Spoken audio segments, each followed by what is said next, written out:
अब बताओ, एक इतना बड़ा न्यायालय है सियालदा कोर्ट, और वहां का जज ये बात बोल रहा है कि हमने जो फैसला था सुना दिया।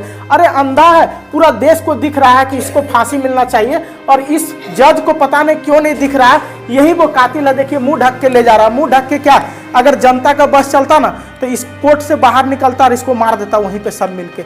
और इसी कारण से भगत सिंह तैयार होता है, इसी के कारण बहुत सारे ऐसे क्रांतिकारी लोग बन जाते हैं। अब बताओ, जिसकी बहन के साथ ये घटना हुआ है वैसा इसको कोई छोड़ेगा कभी? अगर ये संपर्क में आ गया तो इसको सीधे मार देगा, चाहे जो होगा देखा जाएगा। बहुत सारे हॉस्पिटल के अधिकारी बोले कि कुछ पैसा ले लो और कंप्रोमाइज़ कर लो। अब बताओ, किसी का बेटी के साथ ऐसा घटना होगा और वो कंप्रोमाइज़ करेगी? आज भी कोर्ट क्या फैसला सुना है पता है? बोला कि वो जो लड़की है उस लड़की के परिवारजन को बंगाल सरकार 17 लाख रुपया देगी। 17 लाख लेके क्या करेगा इसका परिवार, जिसका बेटी ने रही है डॉक्टर बनने वाली थी। संजय राय पकड़ा गया लेकिन उसे भी फांसी नहीं हुआ, जिससे कि अभी देश की जनता बहुत ज्यादा गुस्से में है। आज देश में कोई भी सुरक्षित नहीं है। इस प्रकार का फैसला देने के बाद और उर्मंचलों का मन बढ़ जाएगा जो इस तरह का वारदात करते हैं। सोचेगा जेले में न रहना होगा, जेल में रंगदार बन के रहेंगे, धीरे धीरे जेल में भी सबको अपने कब्जे में कर लेंगे, लाखों कमाएंगे, करोड़ों कमाएंगे। बहुत सारे लोग जानते हैं जेल में रह के ही बहुत बड़ा बड़ा बिजनेस चलाते हैं, रंगदारी करते हैं। जो भी नया नया लोग जाता है उसको मार के उससे पैसा लेते हैं, 10,000 दो, 20,000 दो, तुमको बढ़िया खाना देंगे, मोबाइल तक का सुविधा देंगे।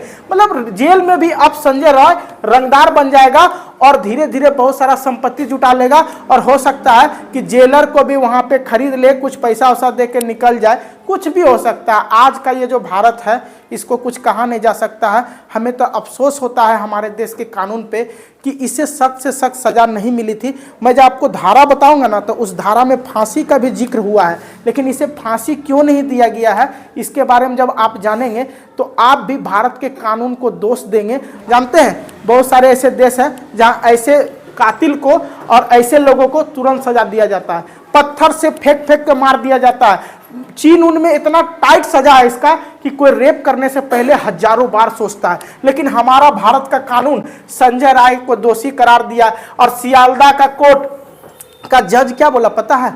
बोला कि हमको जो लगा हमने सजा दे दिया, अगर आपको लगता है कि आपको इसको फांसी मिलना चाहिए तो अगला कोर्ट में जाइए, इससे हाई कोर्ट में जाइए, सुप्रीम कोर्ट में जाइए। हमारे पास जो फैसला था हमने सुना दिया, उच्च न्यायालय की ओर जाइए। अब बताओ, एक इतना बड़ा न्यायालय है सियालदा कोर्ट, और वहां का जज ये बात बोल रहा है कि हमने जो फैसला था सुना दिया। अरे अंधा है, पूरा देश को दिख रहा है कि इसको फांसी मिलना चाहिए, और इस जज को पता नहीं क्यों नहीं दिख रहा है। यही वो कातिल है, देखिए मुंह ढक के ले जा रहा है। मुंह ढक के क्या, अगर जनता का बस चलता ना तो इस कोर्ट से बाहर निकलता और इसको मार देता वहीं पे सब मिलके। और इसी कारण से भगत सिंह तैयार होता है, इसी के कारण बहुत सारे ऐसे क्रांतिकारी लोग बन जाते हैं। अब बताओ, जिसकी बहन के साथ ये घटना हुआ है वैसा इसको कोई छोड़ेगा कभी? अगर ये संपर्क में आ गया तो इसको सीधे मार देगा, चाहे जो होगा देखा जाएगा।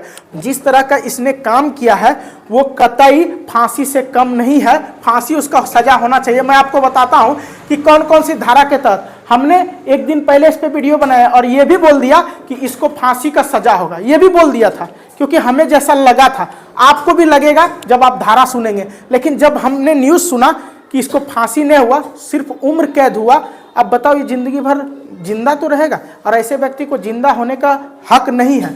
देखो, यही वो व्यक्ति है जिसको सियालदा कोर्ट ले जाया गया था। वहां पे 18 जनवरी को पहले यह फैसला हुआ था कि यह निर्दोष है, इसको बोलने दिया गया था। ये बकलोल क्या बोला था पता है? मैं रुद्राक्ष पहना हूं, रुद्राक्ष, शंकर भगवान का रुद्राक्ष।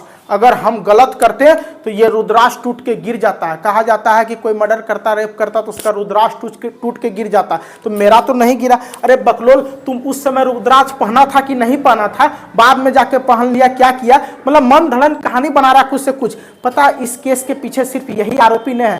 कहा जा रहा है कि उस कॉलेज के प्रिंसिपल, मेडिकल कॉलेज का प्रिंसिपल संदीप घोष सबसे पहले इस केस को छिपाना चाहा था। संदीप घोष वो बेहुदा बोला था कि उस लड़की के साथ बहुत ज्यादा बर्बरता नहीं हुई, और उसका परिवारजन को एक तो 4-5 घंटा बाद सूचना दिया वो लड़की का परिवार को कि आपकी बेटी के साथ ऐसा ऐसा हुआ। पहले फोन करके बोला कि कंप्रोमाइज कर लीजिए, आपकी बेटी को एक्सीडेंट हो गया, ये हुआ वो हुआ, कुछ से कुछ मनधड़न कहानी सुनाया।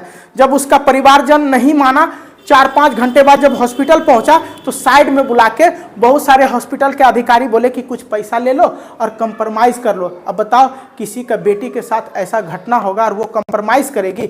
आज भी कोर्ट क्या फैसला सुना है पता है? बोला कि वो जो लड़की है उस लड़की के परिवारजन को बंगाल सरकार 17 लाख रुपया देगी। 17 लाख लेके क्या करेगा इसका परिवार, जिसका बेटी नहीं रही, डॉक्टर बनने वाली थी बिटिया और वो नहीं रही, तो 17 लाख देने की बात हो रहा। और जुर्माना कितना लगाया संजय राय पे जानते हैं? मात्र 50,000 का जुर्माना लगाया कि 50,000 तुम दे देना, और वहां की जो राज्य सरकार है उसको 17 लाख देने का बात है। अब बताओ उसका परिवारजन सीधा बोला कि हमको पैसा नहीं चाहिए, इस कातिल को फांसी होना चाहिए, आप 17 लाख रुपया रख लीजिए, हमसे भी कुछ पैसा ले लीजिए, लेकिन इसको फांसी दीजिए, इसको उम्र कैद नहीं दीजिए, क्योंकि जिंदगी भर मेरा बेटी का आत्मा रोता रहेगा, हम लोग रोते रहेंगे कि हमारे बेटी का कातिल आज भी जिंदा है, उसको फांसी नहीं हुआ।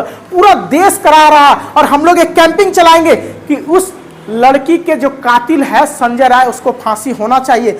अब बताओ पहले 5 दिन तक कोलकाता पुलिस के हाथ में यह केस रहा था, फिर सीबीआई के हाथों में आया, और उतना दिन से आज तक उस लड़की के खिलाफ सही सबूत इकट्ठा नहीं किया गया।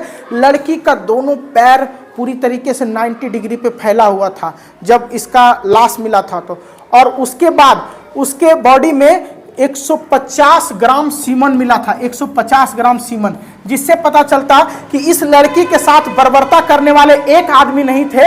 हो सकता कि वो संख्या 4 हो, 5 हो, 10 हो, लेकिन एक तो नहीं था। लेकिन जो 4-5 है वो इतना पैसा वाला व्यक्ति होगा, इस हॉस्पिटल का अधिकारी भी हो सकता है, डॉक्टर भी हो सकता है, प्रिंसिपल भी हो सकता है, संदीप घोष, लेकिन वो लोग नहीं पकड़ाया। सिर्फ और सिर्फ एक व्यक्ति पकड़ा है, ये बेचारा चीख के कर रहा है कि हम गुनहगार नहीं है, मेरे साथ और भी लोग थे, हमें एक आईएएस ने फंसाया है। आईएएस ऑफिसर का भी नाम ये ले रहा, लेकिन इसका बहुत सारा बात सुना नहीं गया था। ये तो दोषी है, ये बोलेगा कितनों कि हम दोषी नहीं है। इसका बाल का सैंपल उस लड़की के बॉडी पे मिला, मैच किया गया था, इसका ब्लूटूथ उस लड़की के बॉडी पे मिला, तो ये तो दोषी है, लेकिन इसके साथ और भी दोषी है, वो नहीं पकड़ाया। हो सकता है कि भगवान इसका फांसी को रोक दिया है ताकि इसके जरिए और भी जो कातिल है उसका पता चल सके, और जब तक कातिल को पता नहीं चलेगा तब तक ये जो मामला है वो क्लियर नहीं होगा। 20 जनवरी को इसको सजा हुआ, सजा में सिर्फ और सिर्फ उम्र कैद हुआ कि जब तक जीवित रहेगा तुम जेल में ही रहेगा। लेकिन मेरे हिसाब से इसको तो फांसी होना ही चाहिए बेहुदा को, और इस केस में जो भी शामिल है इसका बढ़िया से छानबीन हो, सबूत को जो मिटाया गया है ये कैंपिंग चलाना चाहिए पूरे देश को कि इसको फांसी हो, और इस केस में और भी जितने लोग हैं इसको 3rd डिग्री, 1 से 1 डिग्री दे और पूछे कि कौन कौन था। कैसे नहीं बताएगा, बस बढ़िया पुलिस के हाथ में इसको जाना चाहिए। लेकिन हो सकता है कि इसमें जो शामिल है ये सब होने नहीं दे रहा। बहुत बड़ा बर्बरता हो रहा देश के साथ, और ऐसे बेटियों के साथ जो बाहर पढ़ने जाती है, कमाने जाती है, डॉक्टर बनने जाती है, कुछ भी काम करने जाती है, महिलाएं और बेटियां सुरक्षित नहीं है। अगर देश का कानून इस तरह से सिर्फ उम्र कैद दे के छोड़ देगा तो ये कहीं ना कहीं हम लोग के साथ और पूरे देश के साथ नाइंसाफ़ी होगा। देखो बीएनएस की धारा 64, 66 और 103/1 के तहत इसको सजा दिया गया। धारा 64 के तहत यह कहा जाता है कि रेप करने वाले को 10 साल जेल या उम्र कैद की सजा हो सकती है। धारा 103/1 के तहत हत्या, सजाए मौत या फिर उम्र कैद हो सकती है। अरे जब 103(1) का धारा इस पे लगा तो काहे ने सजाए मौत दिया?